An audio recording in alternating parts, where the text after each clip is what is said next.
et de comprendre les mystères du royaume de Dieu. Alléluia. Oui. Et Dieu utilise sa parole pour nous amener à le connaître davantage. Il dit, personne ne connaît le Père si ce n'est le Fils. Et le Fils a dit, venez à moi, vous tous qui êtes fatigués et chargés, prenez mon joug sur vous et recevez mes instructions. Donc si tu veux connaître le Père, parce que personne ne connaît le Père sans le Fils. Et le Fils dit, recevez mes instructions. Et lors de la transfiguration, une voix se fait entendre pour dire, celui-ci est mon Fils bien-aimé en qui j'ai mis toute mon affection, écoutez-le. Et lorsque vous lisez Hébreux 1er, il dit, autrefois, à plusieurs reprises et de plusieurs manières, Dieu nous a parlé par les prophètes. Mais pendant ces temps-ci, il nous parle par le Fils.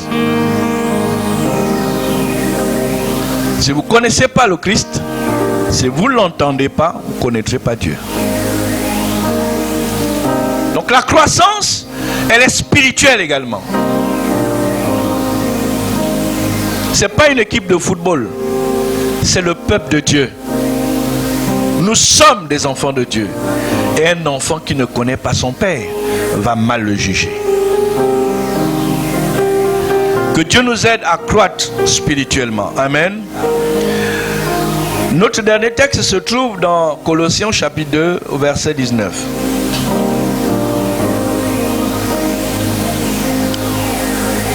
Avec les temps qui passent, il faut être prudent. Colossiens chapitre 2 verset 19. Colossiens 2, 19, je la parole. Sans s'attacher au chef dont tout le corps assisté et solidement assemblé par les jointures et les liens tire l'accroissement que Dieu donne. Merci. Alors, pour bien comprendre ce verset 19, c'est le verset 18 qui nous explique en disant, ne vous laissez pas condamner par ces gens qui prennent plaisir à s'humilier et à s'adonner à un culte des anges. Ils se livrent à leur vision, ils s'enflent d'orgueil sans raison, poussés par leurs pensées tout humaines. Ils refusent de s'attacher à Christ. Christ qui est le chef, il est la tête. C'est de lui que tout le corps entier tire sa croissance comme Dieu le veut. Donc ceux qui rentrent dans une sorte d'orgueil, pensant qu'ils connaissent tout, chers amis, il faut vous méfier de ce genre de personnes, parce qu'il est dit que l'humilité précède la gloire et nous donne de regarder son semblable comme étant au-dessus de nous. Mais quelqu'un qui est toujours dans les superlatifs, le meilleur c'est lui, il peut tout, il fait tout, personne ne fait comme lui. Il faut faire attention avec cette catégorie d'êtres humains sur la terre, parce que ces personnes se mettent en avant et oublient que la tête c'est Christ, mais c'est pas lui. Parce que Christ qui est la tête, celui qui tisse tout l'assemblage, celui qui permet que nous soyons interconnectés, celui qui a permis que le frère qui est né en RDC se retrouve au Gabon, que celui qui est né au Kosovo se retrouve au Gabon, et qu'ensemble nous puissions former un seul peuple qui regarde dans la même direction et qui s'appelle le peuple de Dieu. C'est lui qui a organisé tous ces liens, comme le corps est assemblé. Les bras sont liés au tronc, les jambes, etc. Tout le corps est interconnecté. C'est pour ça que quand le pied chute sur un caillou, c'est la bouche qui crie. Ce n'est pas le pied qui crie. Quand la bouche reçoit les aliments, tous les membres du corps prennent une bonne forme. La bouche ne garde pas les aliments pour elle-même, mais la bouche garde prend les aliments, les consomme et tout le corps en bénéficie. Les jambes en bénéficient. Les oreilles en bénéficient. Donc tout le corps s'accroît parce qu'un membre a fait son rôle. Donc dans la croissance, il y a ce lien que l'on doit développer. Si tu ne t'entendais pas avec ton prochain, fais un effort de t'entendre avec ton prochain, même si le prochain est difficile. Alléluia. Si on fait des efforts pour s'admettre à des examens, ça veut dire qu'on peut faire un effort pour s'entendre avec son prochain. On peut chercher, réfléchir sur les mécanismes, comment s'entendre avec un orgueilleux, comment s'entendre avec un aveugle, comment s'entendre avec un grincheux. On peut faire cet effort.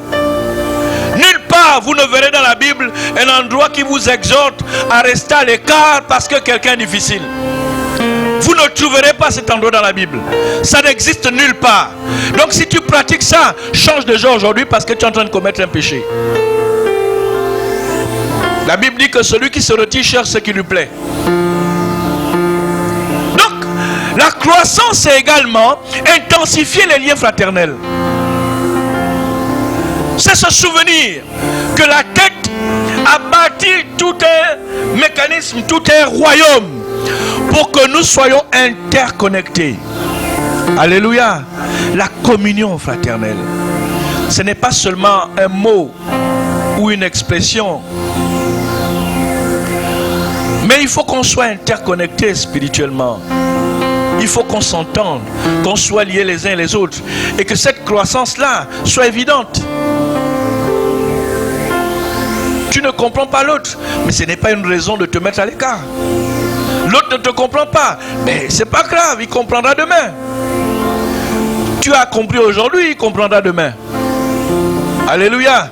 Pourquoi vous ne jetez pas vos enfants quand ils sont difficiles à la maison? Il faut bien les jeter à la poubelle. Ou bien vous ignorez que nous sommes une famille. Nous sommes une famille. Dans ma famille, il y a des gens qui sont très difficiles. Mais quand on est ensemble, si on ne vous dit pas, vous ne saurez pas que telle personne est difficile. Parce qu'il faut qu'on apprenne à souder les liens. Et c'est le moment de les renforcer. Si 2020 ne t'a pas servi à souder ces liens, saisis l'occasion en 2021. Alléluia. Et aujourd'hui, Dieu nous appelle à croître dans nos relations fraternelles. Trouve du plaisir à intensifier ces liens. Fais tous tes efforts. Comme quand tu penses à tes intérêts. Alléluia. Hier, nous étions en train de travailler avec des frères. Et puis, pour détendre l'atmosphère, je leur ai dit, mais quand vous allez rentrer chez vous, on va vous mettre à genoux parce que vous rentrez tard. Commencez déjà à réfléchir comment vous allez parler à votre épouse. Et puis bon, tout le monde était détendu. Et ça faisait du bien. On ne voyait ni la fatigue, ni le temps qui passait. On trouvait du plaisir à être ensemble et à travailler. Alléluia. Mais pourtant, il y avait des Obamba dedans, il y avait les Panouins dedans, il y avait les Popos dedans, il y avait tout le monde. Pourquoi vous riez alors que je n'ai pas cité le nom de quelqu'un? Alléluia. Voilà. Nous avons aimé les Popos parce qu'ils nous ont appris à manger.